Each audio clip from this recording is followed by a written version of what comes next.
So what's happening? It's kind of the same thing, working on the same stuff, but, you know, I kind of digress from time to time just because I need to, you know, experiment a little. Okay. And I found this, I heard this song on the radio, and, you know, much like my normal opening, I'm kind of leading through this. Yeah. I went, wow, that's... Hope it's one I know, but I'm sure... Oh, I'm sure it is. Yeah.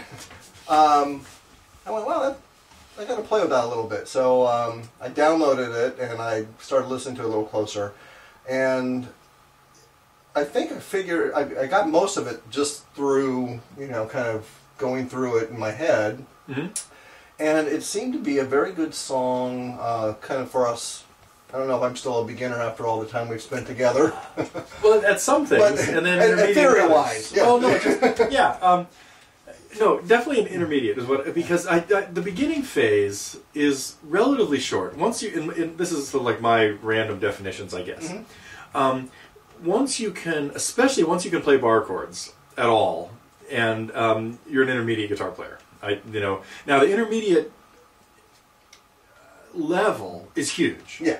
And I would say 70% of guitar players are probably there, and you know, 25% are still beginners. Mm-hmm. And the advanced area, the very advanced area, is getting pretty small. But there's a huge range of intermediate playing. Neil Young is an intermediate guitar player, so that you know, has a little bit of perspective. Okay. Bob Seger, I mean, all those guys, those are all intermediate guitar players. Steve Howe of Yes is an advanced guitar player. But the level of difference between those two guys and him is huge. Mm-hmm. Mm-hmm. But they're like right sock in the middle of high intermediates because they can play things very musically. But they don't necessarily have things that are technically really challenging. Gotcha. That, like, you'd have to study classical guitar for years to be able to pull out these riffs or something like that. So most artists that you like, I would throw in the intermediate guitar player category, with a few exceptions. Paul Simon maybe would be, you know, in the more advanced, in the advanced level, not in the Steve Howe advanced level. You know, so there's a few I might throw in the extreme level. And that might include Steve, and it would include Tommy Emmanuel, and like the real virtuosos of the world. That's like a handful of people, you know.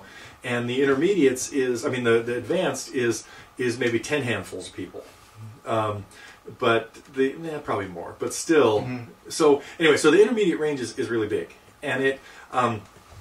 So once you can do a lot of what you can do, you're there, which is, and you can do a lot. You can do more than just like one of the criteria. Let's say. Oh, no, there we go. So let's try that E chord again now. Better. Yeah. Now let me just... I think that's right.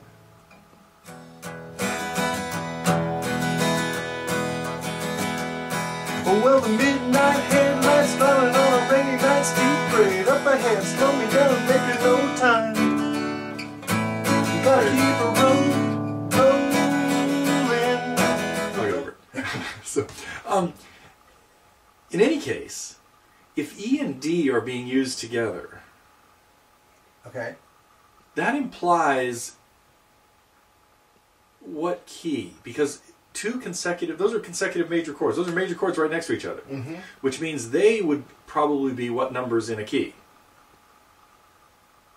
Let's see. So there's probably like 4 and 5. Right. If you have major chords right next to each other, you expect those to be 4 and 5. Yeah. And those would be then 4 and 5 of what key? Well, let's go up from D, go to 6. So D would be which number? 5. No. Because we had D and E. Oh, sorry. D would be 4. Okay. So D, E, F sharp, G sharp, key of A. Right. So E, A, and D go together all the time in the key of A.